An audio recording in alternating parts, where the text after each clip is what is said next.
Good morning friends. आज देखंतु हमर दहीबरा आलूदम गोटे मिक्स होगा जाऊँगी। ये आमर आलूदम रेडी हो गला। आलूदम टेक्सचर देखिए आपण मैंने जापे आलूदम टी केते सुंदर टेस्टी होती।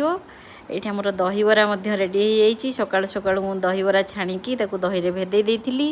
ये समस्त लगी प्लेटिंग कर दउची। देखंतु केते सुंदर लगुच प्लेटिंग टा। तो समान भाव में समस्त लगी मु बांटी नेली। बांटी नेला परे आलूदम आ दहीबरा ता ऊपर टिके आमे मिक्सचर पकेदबा। मिक्सचर पकेकी हमर आज मॉर्निंग गुड मॉर्निंग टा आरंभ होची। तो आपण मानकु दहीबरा क्या पसंद खरा दिन तो दहीबराटा बहुत सुंदर लगे। देखो मुझे केते सुंदर भाव में प्लेट रे सब बाढ़ी दे सारे। बाढ़ला ये आलूदम देदेली।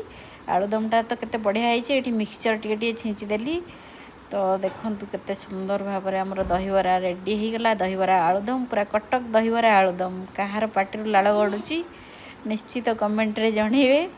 आपण मैंने एमती खरा दिन सकाळे करिकी खाआंतु लोक मानकु खुआंतु बढ़िया लगे।